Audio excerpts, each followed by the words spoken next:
इलेक्शना खाथियाव फैबाय दा जों बेखौ असिला लानानै जों मोनफ्रोमबो प्राइमारिखौ भिजिट खालामनायजों लोगोसे जिहेतु जोंहा ब्लक कमिटिया दाख्लैसो 31 डिजल्भ जाखांनायनि उनाव गोदान रिफर्म जानायनि उनाव आरो जोङो मोनफ्रोमबो प्राइमारिखौ निउ बडि फर्म खालामनायनि गेजेरजों जोङो बेखौनो खावलायदों जे जाहाथे एबार जोंनि बिसायख'थिया बा भटिं चिरां हिसाबै रिकभार जागोन आरो जथेस्थ' जोंहा हप दं गोदानै दिनैबो नोंथांमोना नुबाय जयनिं जानाय दाख्लैबोथ' जोङो 200 जनसो जोंनाव जयेन जाबाय आरो गोबांथार बिदिनो जयनिं जानायनि खोथा होदों आरो बे सान्थिफुरनिल' खोथा नङा जोंहा मोनफ्रोमबो प्राइमारियाव जयनिं जानायनि गोबांथार मेसेज दङ दा जोङो समनि गेजेरजों बिथांमोनखौ जोङो फर्मेलि जोङो पार्टियाव बरायनानै लागोन बे जोङो दिनैसिम बेखिनियाव दावखोनानै दं दा ओंखायनो आं सान्दों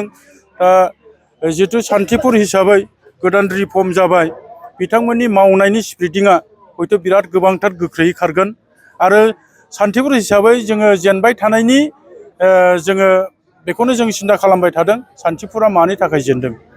हयथ' जोंनाव हयथ' फिसा भुल थालांनो हागौ दा बिथांमोननि जिथु निउ बडिनि गेजेरजों बैफोर भुला सुद्रायजाथों आरो सान्थिफुर हिसाबै एबार जोङो फार्स्ट भटिं चिरां हिसाबै फार्स्ट मार्जिन मोनगोन जों बेखौ आसाबादि माबायदि बिजाथि मोनगोन होननानै सानो नोंथांमोना बिजाथिनि खोथायाथ' जाहैबाय हाइकमान्डनि खोथा जोङो पार्टि हिसाबै सोरखौबा निर्देक खालामनानै उमुक जोंखौ बुंनाय नङा हाइकमान्डआ जायखौ बिजाथि हरो जों बेखौनो खामानि मावगोन बिथांनि जानानै